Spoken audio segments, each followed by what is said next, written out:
గ్రంథావివ సంపృక్తౌ వాగర్థ ప్రతిపత్తయే జగతః పితరౌ వందే పార్వతీ పరమేశ్వరౌ. నారాయణ సమారంభాం వ్యాసశంకర మధ్యమాం అస్మదాచార్య పర్యంతాం వందే గురు పరంపరాం. నాహం వృద్ధ నా కట్టుకో నేర్షావా నైవ కోపన. నేను నిజానికి ముసలివాణ్ణి కాను, రోగిని కాను, కోపిష్ఠిని కాను. అంటే ఇదివరకు ఆ గుణాలన్నీ చూపించాడనమాట. పైగా నా శరీరం నుంచి దుర్గంధం ఇవేమీ రావు, కేవలం నేను ఒక లీలగా దాన్ని చూపించాను, నా అసలు స్వరూపం చూడు అని తన దివ్యమైన తేజోమయమైన రూపాన్ని మౌద్గల్యుడు దర్శింపజేశాడు ఇక్కడ. అంటే ఆ స్వర్గలక్ష్మిని తాను స్వీకరించగలిగే తపశ్శక్తి ఆ మౌద్గల్యుని వద్ద ఉన్నది. ఇది తెలుసుకోవాల్సినది. అయితే ఇది జాగ్రత్తగా వింటూ ఏమిటంటే కథ వెనకాల కదా, కథ వెనకాల కదా, కథలో కథ ఏంటండి అని వెంటనే అంటారు తెలుసు. కానీ జాగ్రత్తగా వినేవాళ్ళు, నిన్న మొన్న విన్నవాళ్ళకి ప్రశ్న రాదండి. ఎందుకంటే ఇక్కడ తెలుసుకోవాల్సిన అంశం మన బతుకులు అంతే. ఒక్కసారి మనం ఇవాళ అనుభవిస్తున్న వాటి కారణాలు ఏమిటో ఏదో దివ్య దృష్టి ఇచ్చి వ్యాసుడు చెప్పాడు అనుకోండి, ఇప్పుడు ఈ సంఘటనకి కారణం ఈ జన్మలో ఒకటి, ఆ జన్మలో ఒకటి, ఆ జన్మలో ఒకటి, మన వెనకాలే 10 జన్మల కథలు వస్తాయి. మనమే కన్ఫ్యూజన్ అవుతాం, ఇన్ని వచ్చేవా అని. నిజమే, అనేక జన్మల వాసనలు ఇప్పుడు మన కర్మలుగా అనుభవిస్తూ ఉంటాం. తెలుసుకోవాలి ఇక్కడ. అలా ఇక్కడ ఒకదానికోటి అన్వయించుకోవాలి. ఇందులో ఏది నిజమని మళ్ళీ అనకూడదండి, అన్వయించుకోవాలి. అన్వయం వ్యాసుడే చేస్తున్నాడు, మనకి ఏం బాధ లేదు. మనం మంచి ఆసక్తికరమైన కథ వినొచ్చు. అప్పుడు ఆమె ఈ దివ్య రూపాన్ని చూసి ఆశ్చర్యచకితురాలైంది మౌద్గల్యునిది. నీకేం కావాలన్నట్ట, నేను ఇంతకాలం మేము భరిస్తున్నాను, నాకు కొన్ని కోరికలు ఉన్నాయి, ధర్మబద్ధమైన కోరిక. అందుకు నేను మీతో అన్ని రకాలుగా అనుభవించాలనున్నది, అన్ని రకాల సుఖాలు అనుభవించాలనుకుంటున్నానంటే తాను 5 రూపాలు ధరించి ఆమెతో క్రీడించట. తాను వైరాగ్యవంతుడే, కానీ భార్య కోసం ధర్మబద్ధమైన భోగాలన్నీ ఇచ్చాడు. ఇంకా చాలా తృప్తిగా ఉన్నాయా, నేను విరక్తుడినై సన్యసిస్తున్నాను అన్నట్టు కొంతకాలానికి. ఆమె నీకు విరక్తి కలిగింది కానీ నాకు విరక్తి కలగలేదు, కనుకనే నాకు ఇంకా అన్ని భోగాలు అనుభవించాలనుంది అన్నదిట. ఎందుకంటే ఆవిడ పేరే స్వర్గలక్ష్మి. స్వర్గలక్ష్మి అంటే భోగమే అక్కడ ఉన్నది, మరొకటి కాదు. అది తెలుసుకోవాలి, ఎందుకు ఆ బుద్ధులు పుడుతున్నాయనేది. అయితే ఒక్కసారి చూసేట, నీకున్న కోరిక బలానికి ఒక్క జన్మ చాలదు నీకన్నాడు. ఇది తెలుసుకోండి ఇక్కడ. ఒక కోరికకున్న బలం అనుభవించడానికి ఒక్క జన్మ చాలదుట.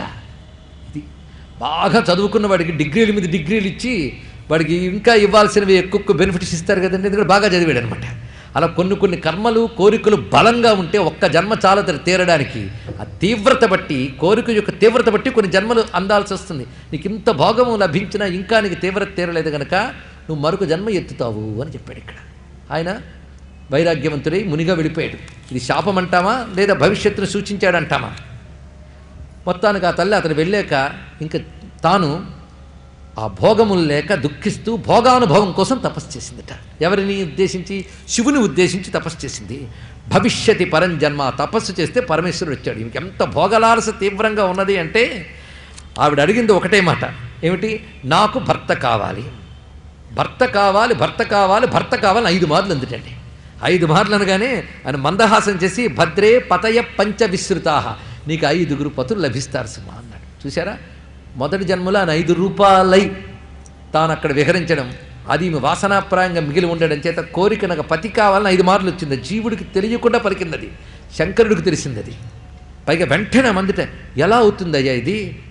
ఎప్పుడైనా సరే లోకంలో ఒక స్త్రీకి ఒకే పతి ఉంటాడు కానీ బహుపతులు ఉండరు కదా, నువ్వేంటి 5 పతులు అవుతారు అంటావంటే నా ఇష్టం కొద్ది అన్నాను అనుకున్నావా? నీ జీవుడు తీవ్రత బట్టి అన్నాను అన్నట్ట పరమాత్మ. చూడండి ఇక్కడ. పైగా నన్ను కోరి నువ్వు తపస్సు చేసేవి కనుక అధర్మంగా ఉండేది, దీనికి ధర్మబద్ధంగానే తీరుతుంది, అది నువ్వు మళ్ళీ మరొక జన్మ ఎత్తుతో అని చెప్పాడు. ఆ దివ్యమైన తేజస్సే ఈ తల్లి యాజ్ఞసేనిగా ఉద్భవించింది. ఆ ఇంద్రసేనయే. అక్కడ ఇంద్రసేన ఆమె పేరు జాగ్రత్తగా తెలుసుకోవాల్సింది. ఇక్కడ నలచక్రవర్తి కుమార్తె మౌద్గల్య మహర్షి యొక్క ఈమె నాలాయని అని మరొక పేరు కూడా ఉన్నది. ఆమె ఇలా అవతరించింది. ఇన్ని ఒకదాని వెనకాల కథలుంటాయి, ఇవి తెలుసుకున్నావు కదా అని. అయితే ద్రుపదుడు ఒక మాట అన్నాడు, అయ్యా ఆ ఇంద్రుడిని పట్టుకు తీసుకెళ్ళింది ఆవిడ, అంతవరకు అక్కడ పాచికలు ఆడుతున్న వాళ్ళు ఎవరు? శ్రద్ధగా వింటే తెలుస్తుంది ఎవరు వాళ్ళు. ఇది ప్రశ్న వచ్చింది ద్రుపదుడికి. వాళ్ళు ఎవరో కాదయ్యా, ఈ లోకంలో ఈ కాలాన్ని గణించడమే పాచిక, ఎవరిని ఎప్పుడు ఏది ఎక్కడ వేయాలో చూసేవాడు అతడు సాక్షాత్తు పరమేశ్వరుడు, ఆవిడ పార్వతీదేవి అన్నారు. ఇక్కడ వాళ్ళిద్దరూ పాచికలు ఆడుతున్నారు. ఇలాంటి ఇంద్రుడు ఎందరో, ఈశ్వరుడికి ఈశ్వరుడు మహేశ్వరుడు కదా. అందుకు ఇలాంటి వాళ్ళందరినీ శాసించేవాడు ఆయన. ఇది తెలుసుకోవాల్సింది. కానీ కనుక ఈ కథలో ఎన్ని అద్భుతమైన అంశములు కనబడుతున్నాయి. పైగా కన్నీటి చుక్కలు రాల్చింది ఆవిడెవరు? ఆవిడ స్వర్గలక్ష్మి.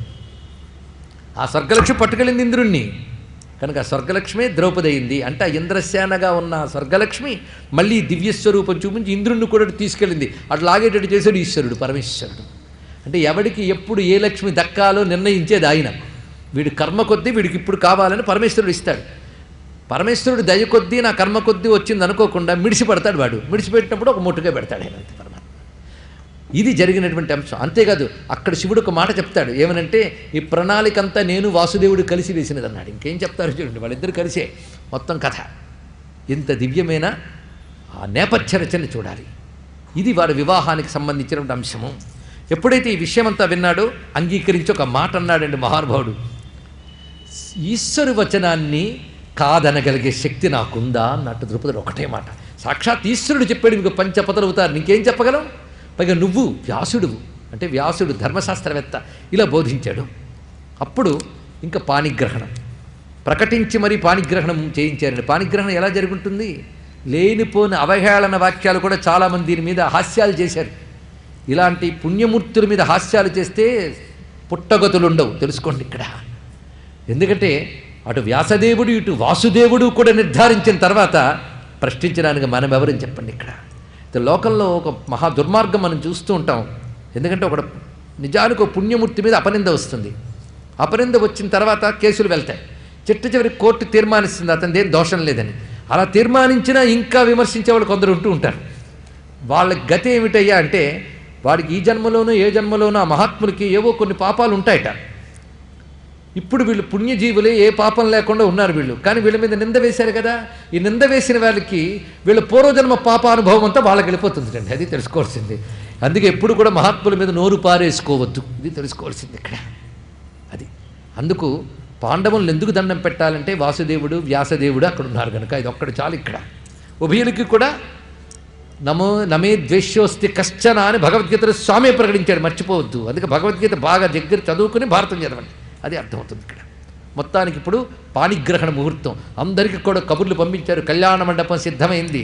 అందులో తతస్సమాధాయ సవేద పారగో జుహావ మంత్రైర్జ్వలితం హుతాసనం. వేద పండితులు వచ్చి శాస్త్రబద్ధంగా అగ్నిహోత్రాది విధులు చేశారు. యుధిష్ఠిరంచాప్యుపనీయ మంత్రవిత్. మొట్టమొదటిగా అగ్నిహోత్రం దగ్గర యుధిష్ఠిరుడు పాణిగ్రహణం చేశాడు. అది ఆ రోజు వివాహం పూర్తయింది. మళ్ళీ రెండవ రోజున పాణిగ్రహణం భీమునితో జరిగింది. ఇలాగా రోజుకొక పాణిగ్రహణం. ఒక్కరోజే 5 చేతులు పట్టుకోవడం కాలేదు, ఇది తెలుసుకోవాల్సింది ఇక్కడ. పైగా ఇక్కడ ఒక అద్భుతమైన అంశం ఏం చూపిస్తున్నాడంటే మొదటి రోజు పాణిగ్రహం అయినప్పుడు రెండో రోజు పాణిగ్రహణం వేళకు మళ్ళీ ఈమె కన్యగా ఉంది అన్నాడు. ఇక్కడ ఆ ద్రౌపది యొక్క పవిత్రత లాంటిదండి ఇక్కడ. అది ద్రౌపది యొక్క పాతివ్రత్య ధర్మం. పెళ్ళవడంతో ఆగలేదు. పాతివ్రత్య ధర్మాన్ని ఎలా నిలుపుకుందో చూడాలి భారతాన్ని. అలా నిలుపుకోగలిగితే, అలా పుట్టగలిగితే, అలాంటి పంచ ఇంద్ర ఉపాఖ్యానములు ఉండగలిగితే 5 భర్తలను ఆమె చేసుకోవడం అని సాధ్యమవుతుంది. ఇది తెలుసుకోవాలి ఇక్కడ. అది వీరికి తప్ప ఇంకెవరికీ లేదు. ఇంకెక్కడైనా భారతంలో ఒక ఆమె అందరిని వివాహం అనడం కనబడిందా? కనబడలేదే. అంటే అప్పుడు కూడా ఇది సర్వసాధారణమైన అంశం కాదు, అరుదైన అంశమని మళ్ళీ స్పష్టమవుతుంది. కానీ ఆనాటి సమాజం భీష్మద్రోణాదులు అందరూ చర్చ చెయ్యకుండా అంగీకరించారు. ఇక్కడితో చర్చ జరిగిందంటే ఎందుకంటే వాళ్ళకి ధర్మ సూక్ష్మములు తెలుసు గనక. ఇది అందుకే పురాణ కథల్లో అందున పాండవుల చరిత్రలో వాళ్ళ యొక్క మహత్వాన్ని మనం సమర్థించడానికి తత్వదృష్టి దాకా వెళ్ళక్కర్లేదు, ధార్మిక దృష్టితో చూసినా అంగీకరించవచ్చు. అయితే ఆ ధార్మిక దృష్టికి ఉండవలసింది సూక్ష్మ ధార్మిక దృష్టి, ఇది తెలుసుకోవాల్సింది ఇక్కడ. అందుకే ధర్మ సూక్ష్మములు భారతంలో కనబడతాయి. ఎప్పుడైనా మహాత్ముల ధర్మం అర్థం కావాలంటే సూక్ష్మం తెలియాలి. ఆ మాట వాలితో రాముడు అంటాడు, సూక్ష్మో హి పరమో ధర్మ సతాం హి ధర్మ అన్నాడు. సూక్ష్మ పరమ దుర్విజ్ఞేయ, తెలుసుకోవడం మహా కష్టం. సూక్ష్మమైనది ఎవరిది? సతాం ధర్మ ప్లవంగమా. ఓ కోతిగాడా, సత్పురుషుల ధర్మం నీకేమర్థమవుతుందయ్యా? అది సూక్ష్మం అన్నట్ట వాలితో రామచంద్రమూర్తి. అది ఇక్కడ తెలుసుకుంటే చాలు ఇక్కడ. అందుకే సూక్ష్మమైన ధర్మాన్ని అన్ని రకాలుగా మనం ప్రతిపాదన చేసుకోవడం జరిగింది. ఇదంచ తత్రాద్భుత రూపముత్తమం జగాద విప్రశ్చిరతీత మానుషం. కనుక ఇది అతీత మానుషం అని ఒక మాటను చూపిస్తున్నాడు ఇక్కడ. ఇది మానుషాతీతమైనటువంటి ఒక అద్భుతమైన అంశాన్ని ఇక్కడ ప్రస్తావన చేయడం జరిగింది. అందుకే ద్రౌపద్యా దేవ విహితో వివాహశ్చాపి అమానుష అనే మాటని వ్యాసుడు రచించాడు. ఆ సంస్కృత భాష తెలియాలండి. అంతేగాని మీ మానాన్ని మీరు చెప్పండి, మా మానాన్ని మీరు సెల్ ఫోన్లు చూసుకుంటున్నాం అనే వాళ్ళకి ఋషుల గ్రంథాలు వినడానికే అర్హత లేదు. తెలుసుకోండి ఇక్కడ ఎంత ఏకాగ్రత అవసరం ఋషుల్ని గ్రహించడానికి. ద్రౌపద్యా దేవవిహితో వివాహశ్చాపి అమానుష అన్నాడు ఇక్కడ. ద్రౌపది వివాహానికి 2 లక్షణాలు చెప్పాడు. అది దేవవిహితము, రెండవది అమానుషము. అమానుషం అంటే మానుషాతీతం, ఇది ఇక్కడ అర్థం. ఇక్కడ అలా ప్రకటించడం జరిగింది. పైగా వీళ్ళ దాంపత్యం ఎలా సాగి ఉంటుంది? ఇతర వృత్తాంతాలు చాలా ఉంటాయి, కానీ మొత్తం ద్రౌపది పంచపాండవుల వృత్తాంతం పూర్తి చేసుకుని తర్వాత కథలోకి మనం వెళ్ళవచ్చు. పాంచాలి భవతామేక ధర్మపత్ని యశస్విని యథావో నత్ర భేదస్యాత్ తథా నీతిర్విధయ్యతాం. అంతేకాదు ఈ మొత్తం ఇది జరిగిన తర్వాత కృష్ణ పరమాత్మ కానుకలు పంపుతాడటండి. చాలా విశేషమైన కానుకలు పంపుతాడు ఇక్కడ కృష్ణ పరమాత్మ ఈ కళ్యాణానికి. ఆ కానుకలు కృష్ణుడు పంపాడు కనుక ప్రేమగా స్వీకరించేట యుధిష్ఠిరుడు. ఎంత అద్భుతమైన మాటలు ఉన్నాయో చూడండి. కానుకలు పొందినటువంటి యుధిష్ఠిరుని ఆనందం కృష్ణుడు ప్రసాదంగా తనకు అనుగ్రహించాడు అనే భావంతో తాను స్వీకరించాడు అక్కడ. ఆ తర్వాత కృష్ణ పరమాత్మ ఆ పెళ్లికి వచ్చి వాళ్ళని చక్కగా ఆశీర్వదించి ధర్మాధర్మములు తెలుసుకుంటూ జీవించాలయ్యా, ఇది చాలా ప్రధానం. అవి చెప్పడానికి నారదుడు నీ దగ్గరికి వస్తాడులే అంటట. ఎంత విశేషం చూడండి ఇక్కడ. నారదుల వారు వస్తారు ఒకసారి యుధిష్ఠిరుని వద్దకు, మొత్తం పాండవులు ఉంటారు. అప్పుడు ఆయన సుందోపసుందుల వృత్తాంతం చెప్పినప్పుడు పతులు ఎక్కువై పత్ని ఒక్కటైనప్పుడు ఎలాంటి వ్యవహారం చేయాలి, దాంపత్య ధర్మం ఎలా ఉండాలో నారదులు వారు బోధిస్తాడు. ఈ ధర్మం అంతా కూడా అంటే ఇక్కడ బహుపతుల్ని స్వీకరించిన పాతివ్రత్య ధర్మం ఎలా ఉంటుంది అనేది ఇక్కడ తెలుసుకోవాల్సింది. ఇక్కడ అది పాంచాలి భవతామేక ధర్మపత్ని యశస్విని యథావో నాత్ర భేద స్యాత్ తథా నీతిర్విధీయతాం. ఒక పతితో ఆమె పత్నిగా ఉన్నప్పుడు 1 ఏడాది పాటు అతడే పతిగా ఉంటుంది. అప్పుడు మిగిలిన వాళ్ళు వాళ్ళ మర్యాదలు బట్టి గౌరవించబడతారట. ఆ గౌరవం ఎలా ఉంటుందో చూడండి. జ్యేష్ఠే పతి స్వసురత పతిదేవ రతానుజే మధ్యమేషు పాంచాల్యా త్రితయం త్రిషు. వ్యాసుడు విడిచిపెట్టట్లేదండి, పూర్తిగా మనకి ధర్మం స్పష్టమయ్యేటట్టు చెప్తున్నాడు ఇక్కడ. చూశారు, ఇంత వినేటప్పటికీ అమ్మాయి ఇంకా చాలండి ధర్మ సూక్ష్మాలు అనిపించిందా లేదా? అలాంటి సూక్ష్మ ధర్మాలు పాండవుల వద్ద ఉంటాయి. అందుకే ఆనాడు ఏ ఒక్కడు ఎత్తి చూపించలేదు దీన్ని, తెలుసుగా. ఇప్పుడు మనం ఎత్తి చూపిస్తున్నాం, కానీ ఎక్కడో ఒక్క చోట ఒకానొక ఉన్మాదంలో ఉద్రేకంలో కర్ణుడు వదరబోత్తానని చూపిస్తాడంత ఒక్క చోట. దానికి శిక్ష భయంకరంగా అనిపిస్తాడు. దుర్యోధనాదులు కూడా ఏమీ ఎత్తలేదు, ఎందుకంటే ధర్మము అని ఆనాడు అందరికీ కూడా అంగీకారం యోగ్యమయ్యేలా జరిగింది. ఎందుకంటే వాళ్ళు దాంపత్యం నడుపుతున్న పద్ధతి ఉంది, ఆ పద్ధతి ఆశ్చర్యం, ఎవ్వరి వల్ల కాదుటండి. అలాగా అలాంటి పాతివ్రత్యం చూపించగలను ద్రౌపది ఒక్కరి వల్ల అయ్యింది కనుకనే ద్రౌపదీదేవిని మనం ప్రాతస్మరణీయురాలుగా నమస్కరించగలుగుతున్నాం. ఎందుకంటే తాను ధర్మరాజుతో పత్నిగా ఉన్నప్పుడు మిగిలిన వాళ్ళందరినీ మరుదులుగా చూసేదిట. మరుదుల్ని ఎలా చూడాలి? పుత్రుల్లా చూడాలి. అప్పుడు అర్జునుడు, భీముడు వీరందరినీ మరుదులుగా చూసేది. అంతేకాదు ఆ మరుదుల్లో కూడా చివరి వాడిని కనిష్ఠ పుత్రుని చూసినంత వాత్సల్యంలో చూడాలట. అంత విశేషం చూడండి. తర్వాత భీముడితో ఆమె పత్నిగా ఉన్నప్పుడు ధర్మరాజుని మామగారులా గౌరవించాలటండి. జ్యేష్ఠ భ్రాత పితృసమ అన్నారు కదా, మామగారులా గౌరవిస్తూ గురుభావంతో చూడాలట ఇక్కడ. అలాగా ఒకరికి భార్య అయినప్పుడు ఇంకో మరిదిగా ఇదివరకు భర్తని మరిదిగా చూడడం, ఇదివరకు భర్తని మామగా చూడడం అని ఒక క్లిష్టమైన అంశం. ఆ సమయంలో వాళ్ళపై పుత్రభావమే తప్ప కామభావం ఉండాలి. ఈ భావం తెలియాలంటే హృదయశుద్ధి ఎంత ఉండాలో ఆలోచించండి ఇక్కడ. అటు వాళ్ళకంత హృదయశుద్ధి ఉండాలి. ఆ సమయంలో అన్న భార్య అని మాతృభావంతో చూసేవారు వాళ్ళు. తర్వాత ధర్మరాజు తన తమ్ముళ్ళ భార్యలు అంటూ భార్య అని తాను పుత్రికలా చూసేవాట. అలాగే అర్జునుడికి ఈమె పత్నిగా ఉన్నప్పుడు భీముడు పుత్రికలా చూసేవాడు. ధర్మరాజు భీముడు కలిసి నకులుని వద్దకు వెళ్ళినప్పుడు ధర్మరాజు భీముడు అర్జునుడు కలిసి పుత్రికలా చూసేవారు. ఈ అంశములు చూసినప్పుడు అందరికీ తాను వదినిగా ఉంటూ అదేవిధంగా కోడలుగా ఉంటూ ఎన్ని రకముల ధర్మాలు నిర్వహించిందండి ఆ తల్లి. ఆ ద్రౌపది ఆ ధర్మములు పాటించినప్పుడు ఇంకొక నియమం ఇక్కడ చెప్తున్నాడు నారదులు వారు. వారు కలిసి జీవిస్తున్నప్పుడు వారి అంతఃపురంలో వారిద్దరూ కలిసి ఉండగా మిగిలిన వాళ్ళల్లో ఒకడు కానీ ప్రవేశిస్తే వెంటనే 12 ఏళ్ల పాటు దేశం నుండి బయటికి వెళ్ళిపోయి బ్రహ్మచర్య అవలంబిస్తూ తీర్థయాత్రలు చేస్తే కానీ ప్రాయశ్చిత్తం కాదట. ఇదొక నియమం. ఎలాంటి కఠోర నియమాలతో ఉందో ఈ దాంపత్య ధర్మం చూడండి ఇక్కడ. పైగా తాను ఒకరి పత్నిగా ఉంటూ రెండో వారిని స్వీకరించినప్పుడు తాను అతడికి పత్నిగా ఉండకముందు తన శారీరకమైన కన్యాస్థితి ఎలా ఉన్నదో రెండో వాడి వద్దకు వచ్చినప్పుడు అలాగే ఉందిటండి ఇక్కడ.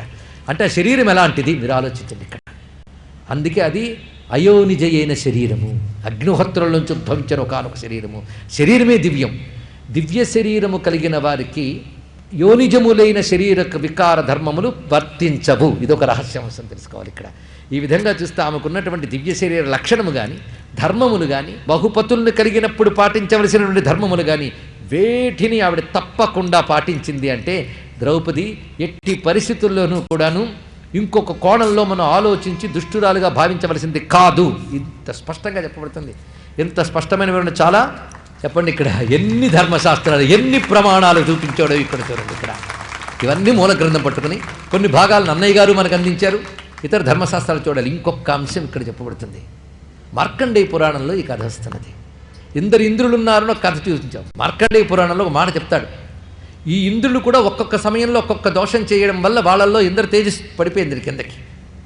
ఒకసారి త్రిశూరుడు అనేటువంటి అసురుని సంహరించినప్పుడు బ్రహ్మహత్యా దోషం వచ్చి ఇంద్ర తేజస్సు అక్కడ లుప్తమైంది. అదేవిధంగా వృత్రాసుర సంహారం చేసినప్పుడు ఇంద్రుని యొక్క తేజస్సు లుప్తమైందిట. అహల్యాజారత్వం ఒకానొక లోకక్షేమం కోసం చేసినప్పుడు ఇంద్రుని తేజస్సు లుప్తమైందిట. ఇలా వివిధ విషయములు చూపిస్తున్నారు ఇక్కడ. అదేవిధంగా ఇంద్రుని తేజస్సు కొందరు మహాత్ముల యొక్క తపోభంగం చేసినప్పుడు కూడా లుప్తమైన వైనం కనబడుతున్నది. ఈ విధంగా మార్కండేయ పురాణం చెప్తున్నది. అలా లుప్తమైన ఇంద్ర తేజస్సు ఎలా ఉన్నది అని వివరిస్తూ ఇక్కడ అహల్య వద్దకు వెళ్ళినప్పుడు వచ్చిన దోషము, ఆ దోషం పోవడానికి ఇద్దరిలో ప్రవేశించట ఆయన. అది అశ్వినీ దేవతల్లో ప్రవేశించవలసి వచ్చింది ఆయన తేజస్సు అన్నాడు ఇక్కడ. అలాగే వృత్రాసురుని వధించినప్పుడు వచ్చే దోషంతో వాయుదేవుని యందు ప్రవేశించాడు తను. అలాగే త్రిశిరస్కుని వధించినప్పుడు వచ్చిన దోషంతో యమధర్మరాజులో ప్రవేశించట. ఆ ప్రవేశించిన తేజస్సులు ప్రస్తుత ఇంద్రుని తేజస్సుతో కలిసి పంచపాండవులు అయిందని మార్కండేయ పురాణం చెప్తాను. ఇక్కడ ఒక్కదాన్ని కూడా సమన్వయించుకోవాలి. ఈ కథకి ఆ కథకి పొంతం లేదనిపిస్తుంది, కానీ వీటన్నింటి సారాంశం ఏంటంటే ఒకే ఇంద్రశక్తి 5 రూపములుగా వస్తే ఒకే స్వర్గలక్ష్మి ద్రౌపదిగా ఉన్నది. ఎందుకంటే ఇంద్రులు అందరూ మారినా వాళ్ళు అనుభవించే స్వర్గలక్ష్మి మాత్రం ఒకటేగా. అది తెలుసుకోవాల్సింది. ఇవాళ ఒక ప్రధానమంత్రి వచ్చాడు, రేపు మరో ప్రధానమంత్రి వస్తాడు, కానీ ఇద్దరు ప్రధానమంత్రులు వచ్చినా భారతదేశం ఒకటేగా. ఆలోచించండి ఇక్కడ. అయితే ఇక్కడ చెప్పబడుతున్నది తద్వ్యక్తులు కాదు, ఆ పదవి యందు ఉన్నటువంటి వారి యొక్క శక్తులు. అందుకు ఇంద్రత్వం అనేటువంటి ఒక శక్తి ఉన్నది. ఆ శక్తి ఈ విధంగా ఈ దిక్పాలకుల ద్వారా వచ్చిందిట. తద్వారా ధర్మశక్తి కలవాలి, వాయుశక్తి కలవాలి. ఈ కాంబినేషన్స్ మనకు అర్థం కావండి. ఇవి దేవతల యొక్క కాంబినేషన్స్. ఇన్ని ఫార్ములాస్తో ఇంత కాంబినేషన్తో దైవత్వం ఎందుకు దిగింది అంటే అప్పుడున్న అసురత్వాన్ని సంహరింపజేయడానికే దైవత్వం ఇలాంటి అద్భుతంగా తయారైంది. అందుకే దేవతలు ఎందరైనా అసురుల్ని సంహరించాలంటే దేవతలకు ప్రభు ఇంద్రుడు ఒక్కడేగా. ఆ ఇంద్రుడు ఇప్పుడు 5 రూపములతో అవతరించాడు. అప్పుడు దేవాంశాలతో ఉన్న వాళ్ళందరికీ ఆయన లీడరు. అయితే ఆ ఇంద్రుడిని కూడా నడిపేవాడు ఒకడు ఉన్నాడు, వాడు ఉపేంద్రుడు. వాడు వాసుదేవుడుగా అవతరించాడు. ఇది తెలుసుకోవాల్సినటువంటిది. మొత్తం ఈ పంచేంద్ర ఉపాఖ్యానం ద్వారా మనం ఈరోజు మొత్తం ద్రౌపది అమ్మ చరిత్ర ప్రస్తావించుకున్నాం. ఆ తల్లి యొక్క పవిత్ర చరిత్రని భావన చేసుకున్నాం. ఇలా నియమబద్ధమైనది. కేవలం వివాహం వరకు చెప్పి ఊరుకుంటే ఒక పద్ధతి అండి. తర్వాత దాంపత్య ధర్మం మరణ పర్యంతం కూడా ఎలా జరిగింది వాళ్ళకి అనే అంశాన్ని చెప్పుకున్నాం. దీన్ని బట్టి వారు గౌరవ స్థానములు ఎలా ఉండేవో చూసుకోవచ్చు. అంత నియమబద్ధులైన మహాత్ములు లభిస్తారా? ఇలా ఉండాలంటే ఎంత చిత్తశుద్ధి ఉండాలి, ఎంత పవిత్రత ఉండాలి. అలాంటి పవిత్రత కలిగిన పాండవుల్ని కీర్తించితే చాలా ధన్యులమవుతామని శాస్త్రం అనేక చోట్ల చెప్తోంది. సామాన్యం కాదు. ఇవాళ మనం భారతం చెప్పుకుంటున్నామంటే కథా వ్యాసంగం అనుకోవద్దు. మొదటి నుంచి ఆ చెప్తున్న ఆర్తిని అర్థం చేసుకోండి. ఒక్కొక్కటి ఒక్కొక్క యజ్ఞ సన్నివేశం, దేవతా సన్నివేశాలు, మంత్ర సంకేతాలు. అందుకే కథలు పారాయణ చేసిన, శ్రవణం చేసిన అద్భుతాలు జరుగుతాయి జీవితంలో. ధర్మం వివర్ధతి యుధిష్ఠిర కీర్తనేన పాపం వినశ్యతి వృకోదర కీర్తనేన శత్రుర్వినశ్యతి ధనంజయ కీర్తనేన. ఒక్కొక్క దానికి ఒక ప్రయోజనం చెప్తున్నారు ఇక్కడ.